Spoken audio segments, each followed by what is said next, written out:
നമസ്കാരം. നല്ലാണ്. ഞാൻ ഊണ് കഴിഞ്ഞാൽ ഇപ്പോൾ പണ്ടൊക്കെ സ്റ്റോറീസും റീൽസൊക്കെ കണ്ടിരുന്ന ഒരു ഇതായിരുന്നു. ഇപ്പോൾ ഇങ്ങനെ വെറുതെ വീഡിയോ ചെയ്യുക. ഇതാരും ലൈക്കും കമൻറ്റും സബ്സ്ക്രൈബ് ചെയ്യലും ഒന്നും വേണ്ട. ഇതെൻ്റെ ഒരു ആശ്വാസത്തിൽ ഞാൻ ചെയ്യില്ല.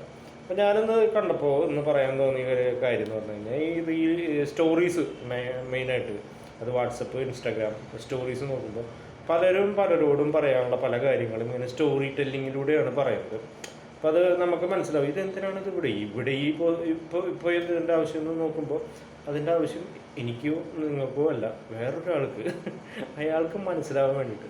പിന്നെ അത് അയാളത് കണ്ടു കഴിയുമ്പോൾ ചിലപ്പോൾ അത് പെട്ടെന്ന് ഡിലീറ്റ് ആവും. അപ്പോൾ അതിൻ്റെ ഉദ്ദേശ ലക്ഷ്യം എന്ന് പറയുന്നത് ഇത് ഇയാൾ കാണണം. അതെന്തിനാണെന്ന് എനിക്ക് മനസ്സിലാവുന്നില്ല. അതൊരു തരം ടോക്സിസിറ്റിയാണത്. നമുക്ക് പറയാനുള്ള കാര്യങ്ങൾ എന്തോ ഒരാളുടെ മുഖത്ത് നോക്കി പറയാനായിട്ട്, അത് യെസ് ആയാലും നോ ആയാലും, ഞാൻ പറയുന്നത് ഐ ലവ് യു കേസ് അല്ല കേട്ടോ. നമുക്ക് ഇഷ്ടപ്പെടാത്ത കേസ്, ഇഷ്ടപ്പെട്ട കേസ്, അങ്ങനത്തെ എന്തും നമ്മുടെ മനസ്സിൽ ഒരു കരടായിട്ട് കിടക്കുന്ന കേസ് നമുക്ക് വേണമെങ്കിൽ പറയാം. അതെ അതെനിക്ക് ഇഷ്ടപ്പെട്ടില്ല, അങ്ങനെ ചെയ്യരുത് കേട്ടോ. നമ്മുടെ വേടനൊക്കെ സ്റ്റേജിൽ നിന്ന് പറയണത് അത് ചെയ്യരുത്, നിങ്ങൾ മര്യാദയ്ക്ക് ഇരിക്കണം, നിങ്ങൾ പ്രോഗ്രാം ധരിപ്പിക്കാൻ മതി. ഞാൻ അതൊരു വെറുതെ രസത്തിന് വേണ്ടി പറഞ്ഞത് മാത്രം. അപ്പോൾ നമ്മളുടെ റിലേഷൻഷിപ്പിൽ നമുക്കങ്ങനെ പറയാം. അപ്പോൾ അങ്ങനെ പറയുമ്പോൾ ഇങ്ങനെ സ്റ്റോറി ഇടേണ്ട ആവശ്യമില്ല. ഈ സ്റ്റോറി ഇടുമ്പോൾ എന്താണെന്ന് അറിയോ, ആൾക്കാരൊക്കെ വെറുക്കും. ഇത് ഇങ്ങനെ ഇടുന്ന ആൾക്കാർ ഭയങ്കര സൈക്കോകളാണ്, ടോക്സിക് സൈക്കോകൾ എന്ന് പറയും. നമുക്ക് പറയാനുള്ള കാര്യങ്ങൾ മുഖത്തോക്കി പറയാൻ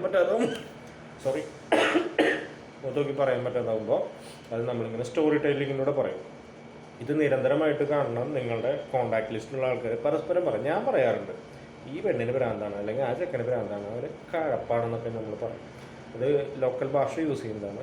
അപ്പോൾ ഞാൻ പറഞ്ഞു വന്നത്, നിങ്ങൾ ഇത്തരം കാര്യങ്ങൾ ചെയ്യുന്ന ആൾക്കാരാണെങ്കിൽ ശ്രദ്ധിക്കുക. അത് ബാക്കിയുള്ളവർ എടുക്കുന്നത് വേറെ രീതിയിലാണ്. നിങ്ങൾ മാക്സിമം നിങ്ങളുടെ എന്താ പറയുക പ്രൈവസി, നമ്മുടെ മാനസികാവസ്ഥ ഇന്നതാണ് എന്നുള്ളത് ബാക്കിയുള്ള ഒരാളുടെ കയ്യിലേക്ക് ഇട്ട് കൊടുക്കരുത്. അതിപ്പോൾ ആണുങ്ങളാണെങ്കിൽ നമ്മളിപ്പോൾ എന്ത് പറഞ്ഞാലും നമ്മൾ ഫീലിങ്സ് ആണെന്നൊക്കെ പോയി ചാവടാന്നൊക്കെ പറയും. ആരും വന്നിട്ട് തലോടാനും പറ്റില്ല. പെണ്ണുങ്ങളാണെങ്കിൽ അങ്ങനെയല്ല. പെണ്ണുങ്ങൾക്ക് വ്യത്യസ്ത സമീപനം കിട്ടും, ആശ്വാസം, സ്വാതന്ത്ര്യം എല്ലാം കിട്ടും. എന്താ മോളൂസ് എന്നൊക്കെ പറഞ്ഞിട്ട് അമ്മാവന്മാർ വരും, പിന്നെ സാന്ത്വനിപ്പിക്കാനുള്ള ആൾക്കാർ വരും. പിന്നെ തുടർന്ന് ആ റിലേഷൻഷിപ്പ് ബാക്കി തലങ്ങളിലോട്ട് ഇങ്ങനെ മുന്നോട്ട് പോയിക്കൊണ്ടിരിക്കുക. അപ്പോൾ അതും ശ്രദ്ധിക്കുക. ചിലർക്ക് അതൊക്കെ ഇഷ്ടമായിരിക്കാം, ചിലർക്കത് ഇഷ്ടപ്പെട്ടില്ല, എന്നിട്ട് അതിനെ കുറ്റം പറയുക. അതിനുള്ള വളമൊക്കെ വെച്ച് കൊടുക്കുന്നത് എല്ലാവരും തന്നെത്താൻ തന്നെയാണ്. ഈ സെൽഫ് ലവ് എന്ന് പറയുന്നത് സംഭവം ഉണ്ടല്ലോ, നല്ലതാണ്, നമ്മളെ സ്നേഹിക്കണം. പക്ഷെ സെൽഫ് ലവ് മാത്രമായിട്ട് ആവുമ്പോൾ എന്താ കുഴപ്പമെന്ന് വെച്ച് കഴിഞ്ഞാൽ നമ്മൾ ബാക്കിയുള്ളവരെ ശ്രദ്ധിക്കാനേ തുടങ്ങില്ല, ബാക്കിയുള്ളവരുടെ സന്തോഷം നമ്മൾ നോക്കില്ല. നമുക്ക് ആകെ സന്തോഷം നമുക്കുള്ള സന്തോഷം മാത്രം.